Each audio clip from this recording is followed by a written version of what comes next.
Good morning, welcome back to A to Z Gardening. We're back here in the production greenhouse area. A little bit of sneak peek behind the scenes here to talk about starting your own seeds. I know that vegetable and flower gardening, even in the last couple years, is still on the rise, and it's even more fun to hobby with starting your own seeds. So what you see mid-season, you started from beginning to end here in the Erie area. So a couple tips about starting seeds, especially if you've tried and said, I'm not very good at that, I've failed. I can give you a little bit of tips here that we use to control the environment that's going to help you at home start your own seeds.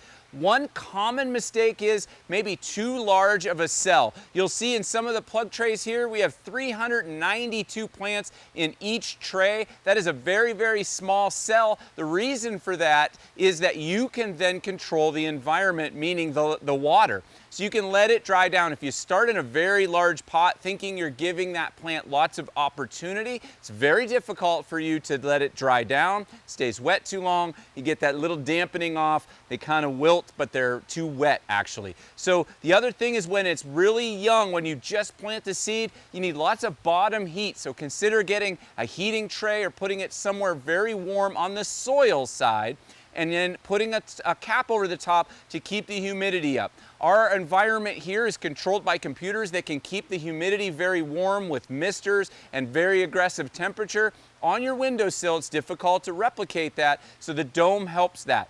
The soil you use should be a seed starting mix when you put it into the smaller cell. That way, when you put it in the smaller cell, it likes to go down into there without getting a lot of sticks and things from the coarser mixes that go ahead and sit and stop that seed from falling down. If you have something that grows very, very quick, because the very popular tomatoes, cucumbers, things like that, you may want to go a little larger cell, but not huge. This is 128 per. This is the beginning of our tomato crop. So a little early yet to start your tomatoes on the windowsill, but we have gone ahead and started some of them for the bigger pots mid-season when you get the nice patio pots. These are some of the heirloom series that we grow.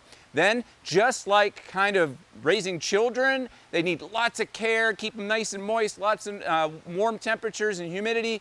As they start getting larger, a little bit more tough love. Let them go ahead and start to dry down a little bit. Give them a little more air circulation. Take the cap off the top, and that will keep them nice and tough and short and strong stems for transplanting later on. So kind of wean off that care. Do not drive your seedlings with a lot of fertilizer. I call that loving them to death. If you have any questions about starting seeds in the house or in your little greenhouse, feel free to contact any of us professionals here at Stan's.